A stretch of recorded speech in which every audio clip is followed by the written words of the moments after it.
धीरज sir commerce classes में आपका एक बार फिर से हार्दिक स्वागत है। जैसे कि आप स्क्रीन पर देख रहे हैं, आपके सामने मौजूद है फाइनेंशियल अकाउंटिंग स्वाति प्रकाशन यानी स्वाति पब्लिकेशन की बुक है। और इसमें जो हम चैप्टर आज लेकर आपके सामने आए हैं, इंसॉल्वेंसी अकाउंट्स यानी दिवालिया खाते।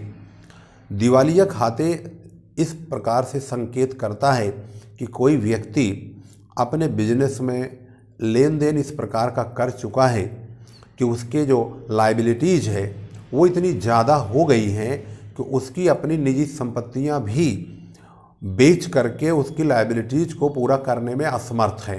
यानी यूँ कहिए कि उसके ऊपर इतना ज़्यादा कर्जा हो गया है कि वह अपने व्यापार की, घर की सारी संपत्तियों की नीलामी करने के बावजूद वह अपने कर्जे को चुका पाने में असमर्थ है। ऐसी परिस्थिति में उस व्यक्ति के पास एक ही चारा होता है कि वह अपने आप को इंसॉल्वेंट घोषित करवा ले। इससे क्या होगा, जो उसके घर पे तगादा करने वाले लोग आ रहे हैं, गाली जो है बक रहे हैं, सुबह शाम आकर के 2 डोज दे के जा रहे हैं, माँ बहन की गाली बक रहे हैं, तो ऐसी सिचुएशन में वह बच सकता है। बचेगा कैसे? उसके लिए बचाव का एक ही साधन है कि वह अपने इस परेशानी को लेकर के कोर्ट में जाए, वहाँ पर एक एप्लीकेशन दे और कोर्ट से एप्लीकेशन दे करके यह कहे कि मुझे दिवालिया घोषित कर दिया जाए, मेरे ऊपर बहुत ज़्यादा कर्जा हो गया है, मैं अपने कर्ज को, अपनी निजी संपत्तियों को बेच करके भी चुका पाने में असमर्थ हूँ और मेरे कर्जदार मेरे घर पे आकर मुझे गालियाँ बक रहे हैं। इससे बेहतर ये होगा कि आप ही उनका निपटारा कर दो, और आप अगर निपटारा कर दोगे तो हमारे घर के दरवाजे पे कोई भी व्यक्ति गाली बकने नहीं आएगा, न ही तगादा करने आएगा। तो इस परेशानी का यही सबसे बढ़िया उपचार होता है। तो जब इंसॉल्वेंट व्यक्ति यह एप्लीकेशन कोर्ट में देता है तो कोर्ट से एक रिसीवर अपॉइंट किया जाता है। वह रिसीवर आता है इस दिवालिये की सारी संपत्तियों को और सारी दायित्वों को, यानी लायबिलिटीज़ और एसेट्स, इनकी लिस्टिंग करता है, यानी लिस्ट बनाता है। 4 लिस्ट वो तैयार करता है लायबिलिटी साइड के लिए और 4 लिस्ट बनाता है एसेट्स साइड के लिए। और वो लिस्ट कौन कौन सी होती है उसको बहुत अच्छी तरह से अगर आप समझ लेंगे तो इंसॉल्वेंसी अकाउंट आपको बहुत अच्छी तरह समझ में आ जाएगा। तो इस लिस्ट को समझने के लिए सबसे पहले मैं आपको एक स्टेटमेंट दिखाता हूँ, इसी के सहारे आप समझ जाएंगे। तो जो रिसीवर सरकारी व्यक्ति होता है, वह व्यक्ति आकर के कोर्ट के द्वारा जो अपॉइंट किया जाता है उसी को रिसीवर कहा जाता है। वह आने के बाद स्टेटमेंट ऑफ अफेयर्स बनाता है। इसमें वो 4 लिस्ट यहाँ बनाएगा। पहली लिस्ट होती है unsecured creditors as per list A. इस लिस्ट में कितने लोग आते हैं, कौन कौन व्यक्ति होते हैं? इस लिस्ट में ऐसे लोग आते हैं, वह रिसीवर सबसे पहले इस व्यापारी से ये कहेगा कि आपके पास जो लायबिलिटी है उस लायबिलिटी में आप उन लोगों को बताइए जिन लोगों को आपने किसी भी तरीके से आप उनके पास, उनकी लायबिलिटी तो आपने बना लिया है, यानी उनसे आपने कुछ न कुछ खरीद लिया है या लोन के तौर पे पैसा ले लिया है, लेकिन आपने उन्हें किसी प्रकार की कोई वस्तु गिरवी पर या सिक्योरिटी के तौर पर दिया नहीं है। जैसे ट्रेड क्रेडिटर्स, यानी ऐसे व्यापारी लोग जिनसे इस व्यापारी ने उधार माल खरीदा लेकिन पैसा दिया नहीं है, या उनके बिल्स को एक्सेप्ट किया लेकिन ड्यू डेट पर पेमेंट नहीं किया, या बैंक से ओवरड्राफ्ट ले लिया हो, या आउटस्टैंडिंग एक्सपेंसेज हो गया हो। इस प्रकार के ऐसे खर्चे, ऐसे धन जो इस व्यापारी ने ले लिया है दिवालिये व्यक्ति ने, और लेने के बाद उनका पैसा चुका नहीं पाया है, तो इस प्रकार के जो लेन देन वाले पैसे जो बकाया होंगे इस व्यापारी के, उन्हें अनसिक्योर्ड क्रेडिटर में डाल दिया जाएगा। इसके बाद दूसरी लिस्ट बनाई जाती है। यहाँ पर देखेंगे तो fully secured creditors as per list B. इस लिस्ट में उन लोगों को शामिल किया जाता है जिनके पास लोन तो इस व्यापारी ने कम लिया है, लेकिन अपने पास से जो संपत्ति गिरवी पर उस व्यक्ति के पास सिक्योरिटी के तौर पर रखा है उसका मूल्य कहीं ज़्यादा है। जैसे इन्होंने, यानी इस दिवालिये व्यापारी ने किसी से 50,000 रुपये का लोन लिया, उसके पास इन्होंने 1 लाख रुपए की चैन गिरवी पे रख दी। इसका मतलब ये है कि जो व्यापारी इस व्यापारी को यानी दिवालिये व्यक्ति को कर्ज दे रहा है वह सिक्योरिटी के तौर पर ज़्यादा रुपए के मूल्य की वस्तु को अपने पास सिक्योरिटी के तौर पर रख रहा है।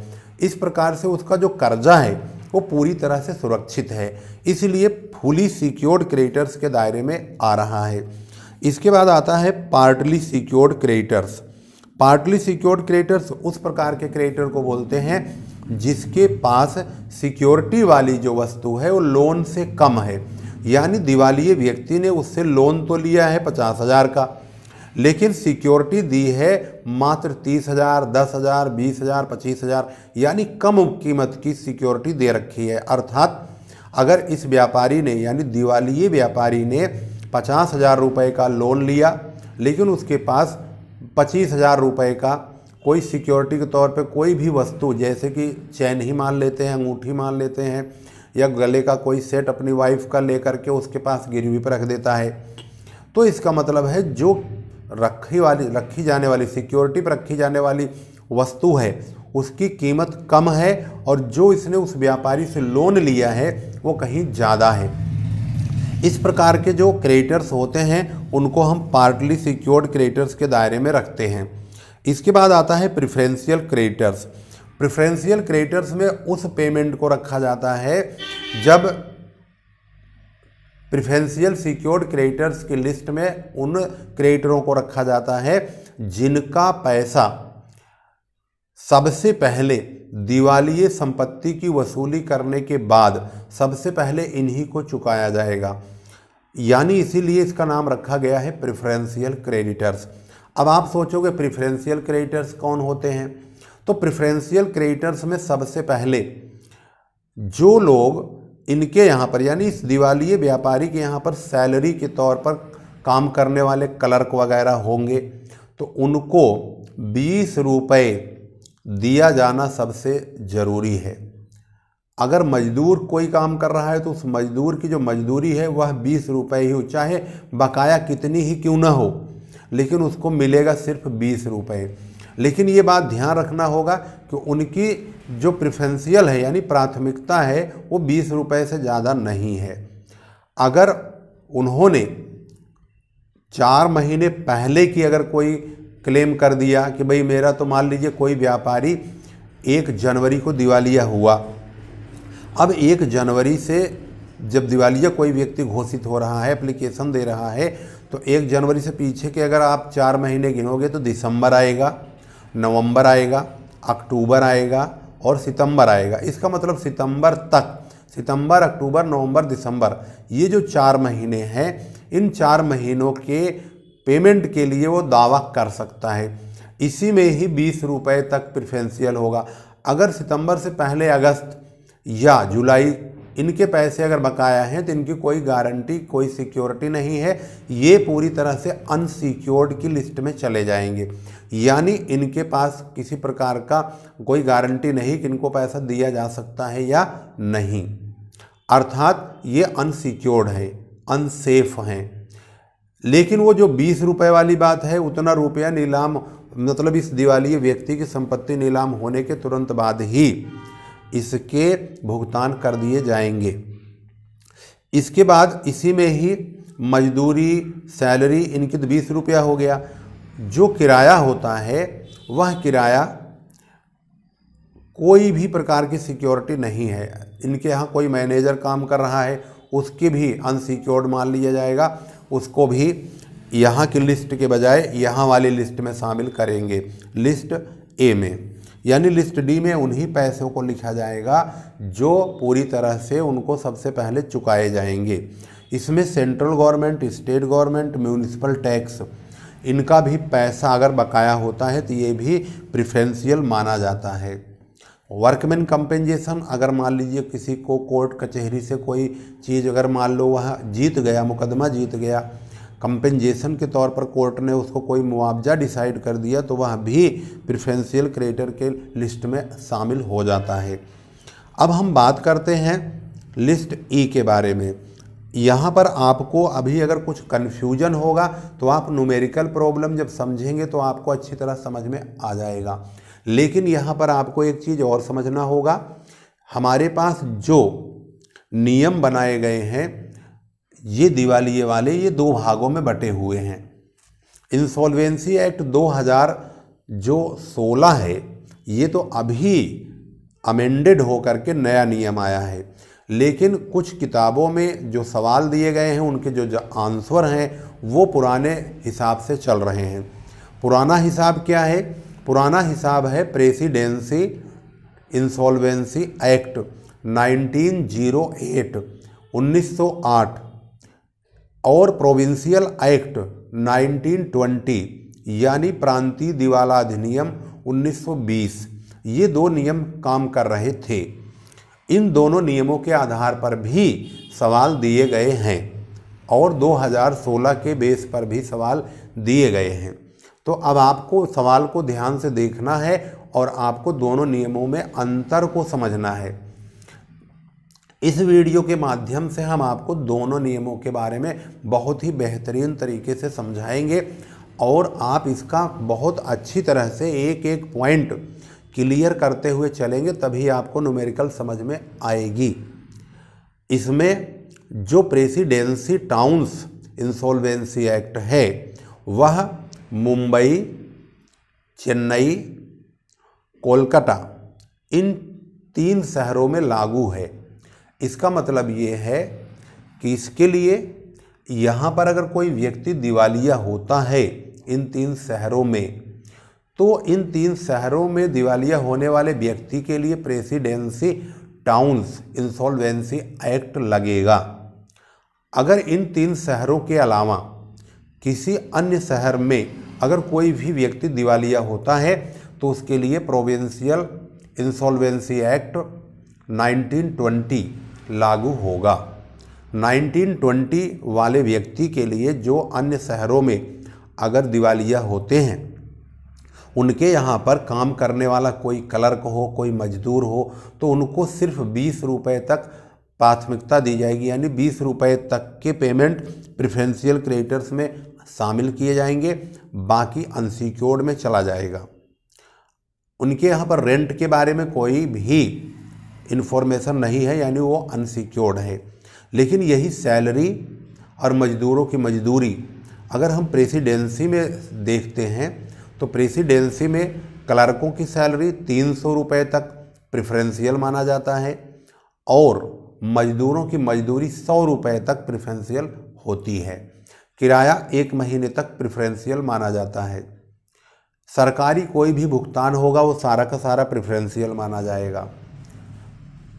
मैनेजर की सैलरी अनसिक्योर्ड मानी जाएगी। इसको हम न्यूमेरिकल बेस पर जब सवाल हमारे सामने आएंगे तो इनको और अच्छी तरह से समझेंगे। इसके बाद लिस्ट ई आती है। लिस्ट ई में हमारी उन संपत्तियों को शामिल किया जाएगा जिनको कहीं पर गिरवी के तौर पर नहीं रखा गया है, यानी ये संपत्तियां पूरी तरह से इस दिवालिये व्यापारी के पास ही मौजूद हैं। इसमें घरेलू संपत्तियां भी शामिल हैं, जैसे इसमें दिया भी है cash in hand, cash at bank, furniture, stock, machinery, fixture, fitting, other properties, जिसमें ज्वेलरी भी आता है। लेकिन पत्नी के गहने शामिल नहीं होंगे। पत्नी यानी जो उसने अपने पिता से स्त्री धन के रूप में प्राप्त किया था, वह धन यह दिवालिया व्यक्ति यानी उसका पति जो दिवालिया हो गया है, अपने व्यापार में कर्जे में डूब गया है, पता नहीं कैसे डूब गया, वह स्त्री धन इस दिवालिये की नीलामी में शामिल नहीं होगा। ये सख्त आदेश कोर्ट का अधिनियम में कहा गया है। Book debts as per list F, यहाँ पर देनदार आते हैं। देनदार उनको कहते हैं जिसको इस दिवालिये व्यक्ति ने उधार माल बेचा है लेकिन उन्होंने अभी पैसा इसको पूरा चुकाया नहीं है। अब उस देनदार के टुकड़े हो जाएंगे 3। पहला टुकड़ा होगा गुड, यानी वो लोग जो बहुत अच्छे हैं, जिनके पास जाते ही तुरंत पैसा दे देंगे तो उनको गुड कहेंगे। भाई गुड तो वैसे भी होता है, जब आदमी कोई लेन देन सही साफ सुथरा करता है तो उसे हम गुड ही कहते हैं। जो लटका लटका के पैसा देता है उसको हम बैड ही बोलते हैं।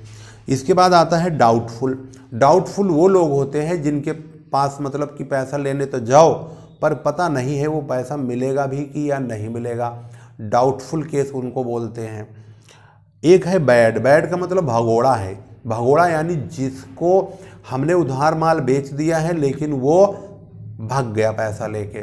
वो पैसा इस दिवालिये बेचारे का तो वैसे दिवाला निकला हुआ है, ऊपर से वो भी पैसा लेके भाग गया, तो इसे बोलते हैं बैड यानी बुरे। इसके बाद आता है bill of exchange. Bill of exchange में वो बिल आता है जो इस दिवालिये व्यक्ति को बिल मिले हैं उन देनदारों से, यानी उन डेटर से, उन ग्राहकों से जिसको इसने माल बेचा है, उसमें डेट डली हुई है। इस बिल का भुगतान आपको 1 महीने बाद, 10 दिन बाद, 15 दिन बाद, 2 महीने बाद मिल जाएगा। तो ये बिल ऑफ एक्सचेंज है। तो उसमें जब कोई व्यक्ति साइन मार के देता है कि भाई मैं फलानी तारीख को आपको पैसा दे दूंगा, तो वो तो पैसा देगा ही देगा क्योंकि उसने साइन किया हुआ है। तो ये पैसा पूरा मिल जाता है। बिल ऑफ एक्सचेंज का पैसा पूरा मिलता है। इसके बाद लिस्ट ई, एफ और जी के बाद आता है deficiency as per list H. 4 list यहाँ और 4 लिस्ट यहाँ होती है। डेफिशिएंसी एज पर लिस्ट बताता है कि यहाँ पर लाइबिलिटीज़ का भुगतान करने के लिए जो संपत्तियाँ हमारे पास यहाँ पर वसूल होकर आई हैं, उन संपत्तियों को अगर घटा दिया जाए इस लाइबिलिटीज़ में से तो कितने रुपए की अभी कमी पड़ रही है इस कर्ज को चुकाने के लिए, जिसकी वजह से ये व्यक्ति दिवालिया हुआ। तो यहाँ पर इस वीडियो में हमने स्टेटमेंट ऑफ अफेयर्स से हमने 8 लिस्टों को बहुत अच्छी तरह से समझ लिया है। तो ये जो वीडियो है ये प्राथमिक वीडियो है, यह एक नॉलेज के लिए आपको हम दे रहे हैं। इसमें जो इन्फॉर्मेशन हमने आपको बताया था प्रोविंशियल और प्रेसिडेंसी के लिए, उसके बारे में मैं आपको थोड़ा सा कहीं दिखा देता हूँ। ये लिखा हुआ है, तो यहाँ पर अगर आप देखेंगे तो ये लिखा हुआ है preferential creditors under both the acts at a glance. यहाँ पर बताया गया है कि कौन सा पैसा प्रेफरेंशियल होगा, कितना रुपया होगा। तो any amount due to the government और लोकल अथॉरिटी, कोई भी पैसा अगर दिवालिये व्यक्ति का इन लोगों के पास, अगर मतलब इन लोगों का पैसा दिवालिये व्यक्ति के पास अगर लटक गया है, दिवालिये व्यक्ति चुका नहीं पाया है, लाइबिलिटी बन रही है, तो ये बोलते हैं कि प्रेसिडेंसी टाउन्स इंसॉल्वेंसी एक्ट में पूरा का पूरा पैसा प्रेफरेंशियल होगा और प्रोविंशियल वाले में भी पूरा का पूरा पैसा प्रेफरेंशियल माना जाएगा। सैलरी अगर है तो 4 महीने की सैलरी 300 रुपये प्रति माह के, मतलब प्रति हेड यानी प्रति व्यक्ति के हिसाब से। अब ये बोलते हैं कि 4 महीने की सैलरी हो या 300 रुपया प्रति व्यक्ति, यानी कि एक व्यक्ति की 4 महीने की सैलरी या 300 रुपया, जो दोनों में कम होगा वही दिया जाएगा। और इसमें 4 महीने की सैलरी है 20 रुपया। बताओ कौन ऐसा व्यक्ति होगा जो 4 महीने में 20 रुपये उसे बेचारे को मिल पाएगा। बताओ ये कितना लल्लू नियम बना रखा है, ज़माना कहाँ पहुँच गया। ये 20 रुपये लटके हुए हैं। ये नहीं कि इस कानून को ख़त्म करके थोड़ा सा मज़ेदार कानून बता दूँ। यहाँ तो बेचारा मुझे लग रहा है कि एक टाइम की रोटी भी नहीं खा पाएगा 20 रुपये में। अब मज़दूरों को तो और ही मार डाला है। मज़दूरों के लिए 100 रुपये बोला गया है। 4 महीने की मजदूरी या 100 रुपया, जो दोनों में कम हो वही मिलेगा उसको। इसके अलावा कोई भी चारा नहीं है। और इसमें 4 महीने की मजदूरी या 20 रुपये मात्र। बताओ जो दोनों में कम हो तो कम तो 20 रुपया होएगा। भाई कौन व्यक्ति है आज की डेट में 600-700 रुपये दिहाड़ी चल रही है। नियम चल रहा बाबा आदम के ज़माने का, जिसमें आदमी एक रोटी भी नहीं सही से खा पाएगा। किराए के बारे में कहा, इसमें 1 महीने किराया प्रेफरेंशियल होगा। इसमें किराया प्रेफरेंशियल है ही नहीं। मकान मालिक जाओ भाड़ में। इसका मतलब हो गया ये हमारा नियम है। इसमें हमने आपको बताया प्रेफरेंशियल क्रेडिटर्स और अनसिक्योर्ड क्रेडिटर्स प्रोविंशियल और प्रेसिडेंसी एक्ट के बारे में। ये बात आपको ध्यान रखना होगा कि प्रेसिडेंसी जो टाउन्स इंसॉल्वेंसी एक्ट है ये मुंबई, चेन्नई, कोलकाता में लागू होता है, जबकि बाकी शहरों के लिए प्रोविंशियल इंसॉल्वेंसी एक्ट लागू होता है। अब इस बेस पर हम आपको एक सवाल बताएंगे और वह सवाल आपको सॉल्व करके दिखाते हैं, तब आपको जो है सवाल अच्छी तरह से समझ में आएगा। तो क्वेश्चन लेते हैं एक अनसॉल्व्ड प्रॉब्लम, जो कि आपके सामने ही सॉल्व किया जाएगा, चाहे शॉर्ट हो या लॉन्ग हो कोई भी। चलो हम शॉर्ट से ले लेते हैं। यहाँ पर आप देखेंगे क्वेश्चन नंबर 1, यहाँ लिखा है शॉर्ट्स आंसर न्यूमेरिकल क्वेश्चन। यहाँ लिखा है Amit filed petition for insolvency, his private assets and liabilities were as follows. इसकी प्राइवेट एसेट्स है, हाउस है 80,000 का, एस्टिमेटेड टू रियलाइज 70,000 रुपया मिलेगा। फर्नीचर है 6,000 का, उसे बेचकर मिलेगा 3,000 रुपया। शेयर 5,000 का है तो 5,000 मिलेंगे। ये इसकी अपनी घरेलू संपत्तियां हैं और ये घरेलू लाइबिलिटीज़ हैं जो उसने लोन वोन इधर उधर लिया होगा घर के लिए। तो 30,000 का लोन लिया, उसका ब्याज और चढ़ गया 3,000 का, तो 33,000 हो गया। हाउस टैक्स भी नहीं दे पाया 5,000 का, तो कुल 38,000 रुपये इसके हो गए प्राइवेट। इन्होंने कहा कि डिफरेंस बताओ दोनों का, प्राइवेट एसेट्स और प्राइवेट लाइबिलिटीज़ का, भाई आखिर है कितना। प्राइवेट पोजीशन बना के हमें बताना होगा। तो हम जब इसको सॉल्व करेंगे तो इस प्रकार से इसका सॉल्यूशन आपको दिखा रहे हैं, ऐसे सॉल्व होगा। हमने आपको आज से शुरू किया है तो insolvency account, financial accounting, Swati publication की बुक है। शॉर्ट न्यूमेरिकल क्वेश्चंस की शुरुआत किया है। स्टेटमेंट फॉर प्राइवेट पोजीशन, ये प्राइवेट पोजीशन है। सबसे पहले हम उसका हाउस लेंगे 70,000 का, फर्नीचर 3,000 का, शेयर 5,000 का। तो ये बात आपको ध्यान रखना होगा, हाउस जो कि 80,000 का है लेकिन बेचते समय नीलामी में 70,000 ही मिलेंगे। फर्नीचर 6,000 का बेशक है उसकी नज़रों में, लेकिन उसे बेचा जाएगा, 2 आदमी आके उसको मोल भाव करेंगे तो उन्होंने 3,000 रुपये लगाया। शेयर का भाव थोड़ा सा सही है, 5,000 है, 5,000 मिलेगा। तो ये 70, 3,000 और 5,000 ये लिखा गया। और जो लाइबिलिटी है, भाई लाइबिलिटी में तो कोई कम करता ही नहीं है, जिसको जितना पैसा चाहिए वो मुँह फाड़ के खड़े हो जाएंगे, लाओ भाई मेरा पैसा दे। अब नीलामी चल रही है तो वो तो मुँह फाड़ के खड़े होंगे, मेरा पैसा मुझको मिलना चाहिए। तो प्राइवेट लाइबिलिटी, लोन 30,000 का, इंटरेस्ट इसका 3,000 का और हाउस टैक्स 5,000 का, तो कुल जो है 38,000 रुपये का इसके ऊपर कर्जा हो गया है। संपत्तियां हैं 78,000 की और कर्जा है 38,000 का। तो संपत्तियों की जो मतलब फालतू है वो है excess of private assets over private liabilities. Excess of private assets over private liabilities 40,000 यानी 40,000 रुपये की हैं। तो इनका आंसर चेक करेंगे तो ये मिलेगा कितना, excess of private assets over private liabilities 40,000 रुपये। अब आपको हम बता दें कि इसको हम शुरुआत से इसलिए बता रहे हैं शॉर्ट क्वेश्चन से, ताकि इंसॉल्वेंसी एक्ट बिल्कुल पप्पू जैसा लड़का होगा ना, जिसको पप्पू पकौड़ा बोलेंगे, वह लड़का भी आसानी से इस चैप्टर को, इसकी बारीकियों को बहुत अच्छी तरह समझ जाएगा। अगर आपको इंसॉल्वेंसी को बहुत अच्छी तरह समझना है तो वीडियो को शुरू से शॉर्ट क्वेश्चन नंबर 1, जैसे मैं 1 समझा रहा हूँ तो 1 से देखना शुरू करो और लास्ट तक इसकी वीडियो देखते चले चलो। एक एक करके मैं सारी प्रॉब्लम आपको आपके सामने लाऊंगा। स्वाति पब्लिकेशन की बुक है हमारे पास और इस बुक को मैक्सिमम ज़्यादातर इस कॉलेजों में पढ़ाया भी जा रहा है। यूट्यूब पर भी हमसे बहुत सारे लोग पूछते हैं स्वाति पब्लिकेशन की बनाओ, स्वाति पब्लिकेशन की बनाओ। हालांकि मैं केजी पब्लिकेशन की बुक पढ़ाता हूं, लेकिन स्वाति पब्लिकेशन की बुक जब बहुत डिमांड आने लग गई तो मैंने सोचा कि स्वाति पब्लिकेशन वाली बुक से भी सवाल बनाना चाहिए। तो इसलिए मैंने सोचा कि स्वाति पब्लिकेशन के सवाल अब आपको दे रहे हैं। तो क्वेश्चन नंबर 1 बन चुका है। अब क्वेश्चन नंबर 2 ये रहा। क्वेश्चन नंबर 2 में कहा है कि राहुल की जो टोटल लाइबिलिटीज है वो 60,000 रुपये है, आउट ऑफ विच, लेकिन उसमें एक्सपेक्टेड टू रैंक 40,000 है। एक्सपेक्टेड टू रैंक वह रकम होती है जो चुकानी है वास्तव में, यानी इसमें 20,000 रुपये छूट गए, यानी 20,000 रुपये जैसे तैसे ख़त्म हो गए। After adding surplus and deducting preferential creditors net realisable value of assets is ₹21,000। ये कह रहे हैं कि सारी संपत्तियों की नीलामी सिलामी करने के बाद जो पैसा आया है वो 21,000 रुपये आया है। जब 21,000 रुपये आया है तो उसके बाद वाइंडिंग अप का खर्चा हुआ 1,000। तो वाइंडिंग अप का खर्चा क्या होता है? वाइंडिंग अप का खर्चा होता है जो संपत्तियों को नीलाम करने के लिए वहाँ पल्लेदार वगैरह लगाए जाते हैं, जो अधिकारी आता है नीलामी करने के लिए वहाँ भी चाय नाश्ता पानी करता है। अभी सब फ्री फंड में थोड़ी होगा, जो संपत्ति नीलाम होएगी उसी से जो पैसा आएगा उसी में नाश्ता पानी मजदूरी पल्लेदारी सब देंगे वो। तो ये सारा खर्चा उन्होंने टोटल इकट्ठे करके बता दिया 1,000 रुपये का होगा। तो 21,000 रुपये में से 1,000 खत्म हो गए तो बचे 20,000 रुपये। अब ये कह रहे हैं कि calculate the amount of dividend which would be paid to creditors.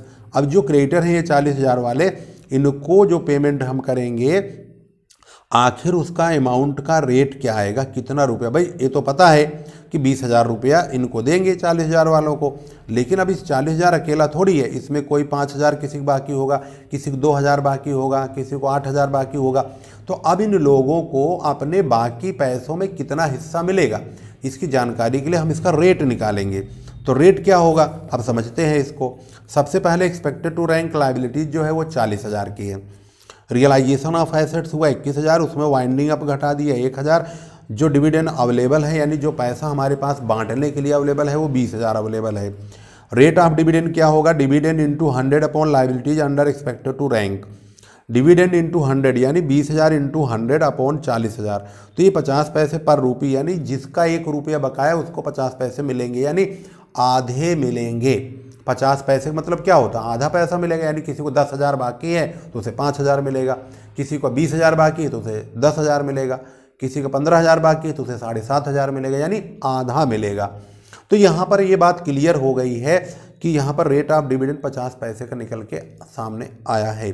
इस प्रकार से हमने जो क्वेश्चन नंबर 1 है वो, क्वेश्चन नंबर 2 है वो, अब क्वेश्चन नंबर 3 अभी नहीं किया है। अब वीडियो बड़ी हो जाएगी इसलिए 25 मिनट 26 मिनट तो ये हो ही गया। अब अगली वीडियो हम बनाएंगे तीसरा, चौथा, पाँचवा, 2-3 क्वेश्चन लपेट देंगे अगली वीडियो में। तो आप इंतज़ार मत करिए ज़्यादा, मैं ज़्यादा से ज़्यादा कुछ घंटों में आपको दूसरी वीडियो भी प्रोवाइड करूँगा। अगली वीडियो में आपको एक कलर मतलब क्लियर हो जाएगा, क्लर्कों को, मजदूरों को, इन सब को, रेंट वगैरह जो होता है लैंडलॉर्ड को, ये पेमेंट आखिर कैसे होगा, जो कि अभी हमने इंसॉल्वेंसी और प्रेसिडेंसी रूल में समझा है। तो आखिर इसको प्रैक्टिकल तौर पर न्यूमेरिकल बेस पर हम कैसे इसको आगे बढ़ाएंगे और कैसे समझेंगे। अगर आप न्यू स्टूडेंट हैं इस चैनल के लिए तो आप इस चैनल की तमाम वीडियो को ध्यान से देखिए, अपने सब्जेक्ट और अपनी कमेंट दोनों में कंटिन्यू बने रहिए, सब्जेक्ट को देखते रहिए और कमेंट्स करते रहिए। जो आपकी वीडियो रिक्वायर्ड होंगी वो हम आपको देते रहेंगे। आप रिक्वायर करते रहेंगे यानी आपकी डिमांड बढ़ती रहेगी और हमारे पास से वीडियो आपके पास जाती रहेगी। अगली वीडियो में मिलते हैं क्वेश्चन नंबर 3 के साथ।